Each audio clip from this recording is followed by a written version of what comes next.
You. Yeah, you. Are you tired of getting clown dailies that you have to throw away because you simply cannot get a kill with them? Well, discard no more. In just one easy step, I can take you from entity displeased to More clown, please. You'll be destroying survivors so hard they'll feel it in their next games. Next game. Wait. Clown? What is this? You're making shitty guides for all the low-tier killers now? Who's next? Trickster? Anyway, with this guide, you'll go from 0 to hero. Last to best, weak to eek. So scary. Let's get into it. Now that that's out of the way, Clown is a 4.6 meter per second killer with the ability to swap between two bottles of opposite use.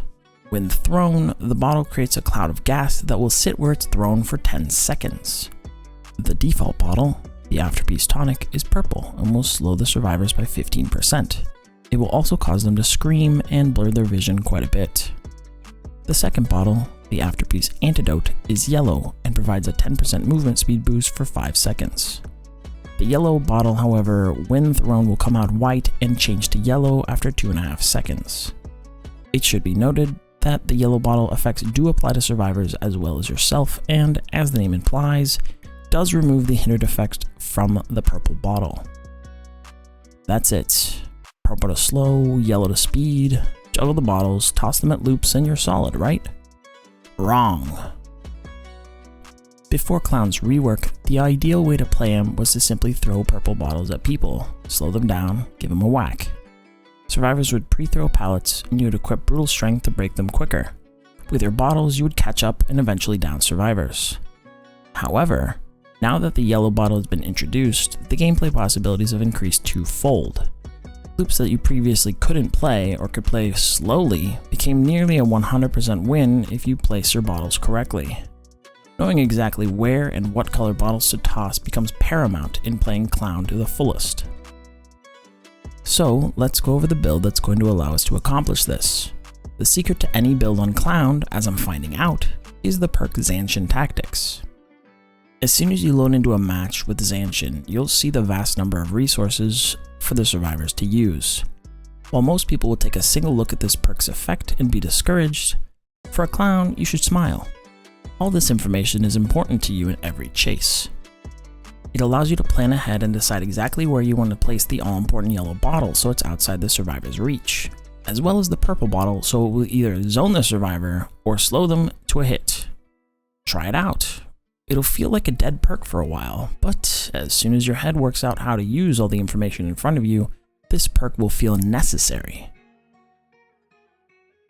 The rest of the build almost doesn't matter. You could run meta in the form of Ruin, Undying, or Pop, and Tinkerer. Go for it. My opinion, it's pretty boring, not to mention I've grown to despise Hex perks. However, stealth perks seem to work wonders on Clown. Tinkerer, Dark Devotion, Trail of Torment are all lovely. I was using both Dark Devotion and Tinkerer to great effect, as survivors just could never figure out where I was. A solid build here could look like Barbecue, Dark Devotion, Tinkerer, Zanshin Tactics. If you're partial to Trail of Torment though, put it together with Dragon's Grip. Is this the best build? Not once the survivors are onto your shenanigans, but for the first few hits, it will be so glorious. Endgame perks also do surprisingly well on Clown. No Way Out, Blood Warden, and Noed. Throwing these three perks into the build essentially secure the endgame for you. However, if you use this build, don't be surprised if you find survivors being very upset in the endgame. And depending on how you play, rightfully so. However, you could easily slot No Way Out into any build by itself. Get 4 stacks and you essentially guarantee another generator worth of time to move the game in your favor. Plus, you can have some great plays like this.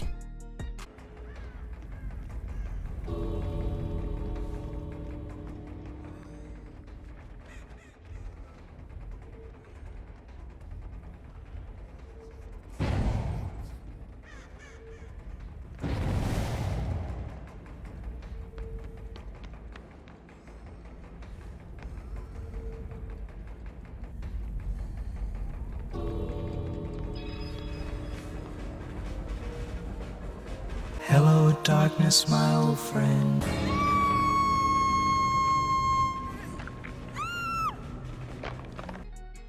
Some honorable mentions.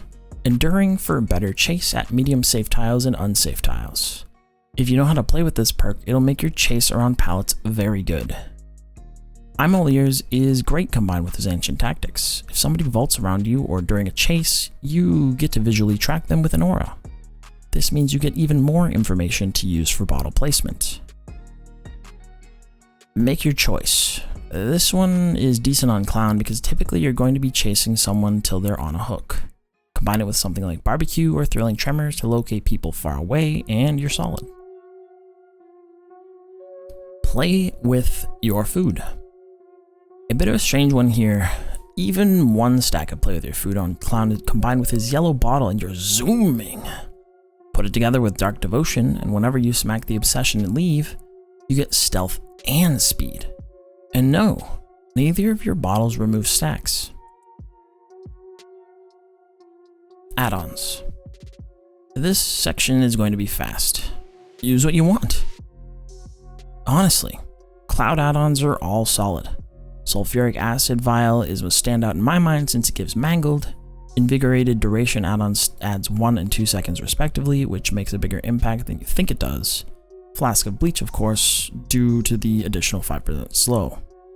However, in terms of add-ons to add to your build for synergy, Cigar Box would do incredibly well if you're using Play with your food and Dark Devotion. Smack the Obsession, invigorate yourself, and suddenly you have stealth, speed, and aura reading in a 16-meter range. Invest in an indoor map offering like Hawkins and your 130% movement speed full lunge Scratch Mirror Myers. Should I do this video? No. Some other day. But yeah, literally throw 2 good add-ons together. Good luck. Clown playstyle can be boiled down to a few things. You can use your 4-base bottle count to just slow people and zone people. You prevent fast vaults and blur vision. This is essentially the old style of playing Clown. There's nothing wrong with it, but it's ignoring a solid half of his kit.